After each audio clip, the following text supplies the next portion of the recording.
पूर्व विदर्भ में पहले चरण में लोकसभा चुनाव की 5 सीटों के लिए 19 अप्रैल को मतदान हुआ था। भंडारा गोंदिया लोकसभा क्षेत्र में महाविकास आघाड़ी की ओर से कांग्रेस उम्मीदवार डॉक्टर प्रशांत पटोले को उम्मीदवार बनाया गया। महायुति की ओर से बीजेपी के सुनील मेंढे को दूसरी बार उम्मीदवार बनाया गया है और 19 अप्रैल को भंडारा गोंदिया लोकसभा क्षेत्र में 66.37% लोगों ने मतदान किया था, तो वहीं कल 4 जून को भंडारा शहर से सटे पलाडी में वोटों की गिनती होगी। भले ही यह चुनाव महाविकास आघाड़ी बनाम महायुति की हो, लेकिन भंडारा गोंदिया जिले में नाना पटोले और प्रफुल्ल पटेल के बीच असली लड़ाई देखने को मिल रही है।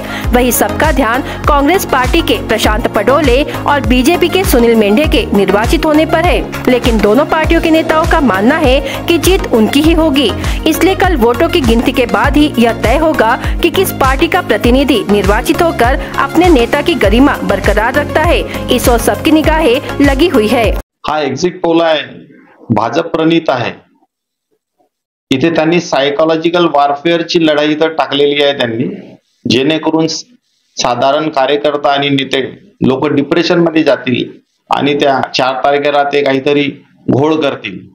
आपल्याला माहितच आहे का मागील 10 वर्षामध्ये या सरकारनं काय केलं काय नाही केलं। देशामध्ये देश तोडण्याचं काम यांनी केलेलं आहे।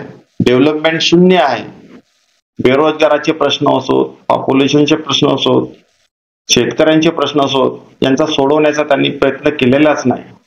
या देशामध्ये त्राही-त्राहीचे वातावरण निर्माण झालेले आहे आणि या वातावरणाला सामान्य जनतेने एक बदल करण्याचा प्रयत्न केलेला आहे। हे इलेक्शन इंडिया अलायन्सनं महाविकास आघाडीने लढलेली नसून सामान्य लोकांनी हे लढलेली आहे आणि सामान्य जनता जिकडे आहे त्यांचा विजय निश्चितच आहे।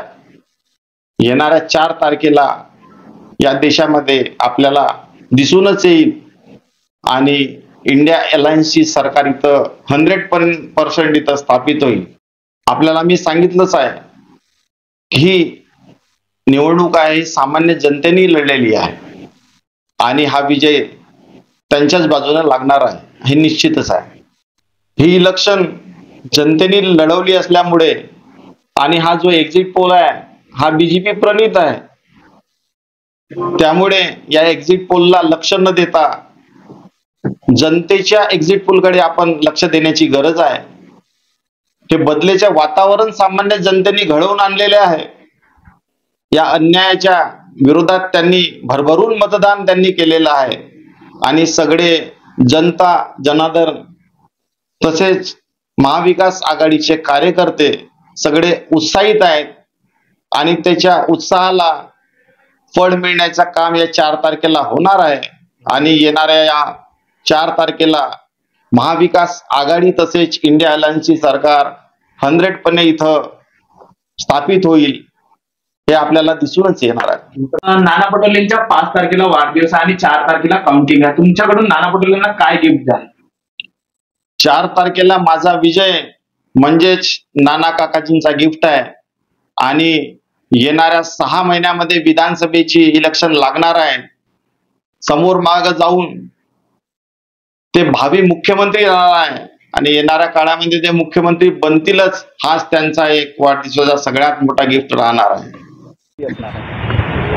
निश्चितपणे जसं आपल्याला दिसतं आहे आपल्या एक्झिट पोल नुसार संपूर्ण देशभर परत एकदा मोदींची लाट आहे आणि मोठ्या मताधिक्याने संपूर्ण देशभर 400च्या आसपास एनडीएच्या लोक निवडून येतील हा मला विश्वास आहे आणि त्यामध्ये भंडारा गोंदिया सुद्धा एक असेल हाही ठाम विश्वास आहे।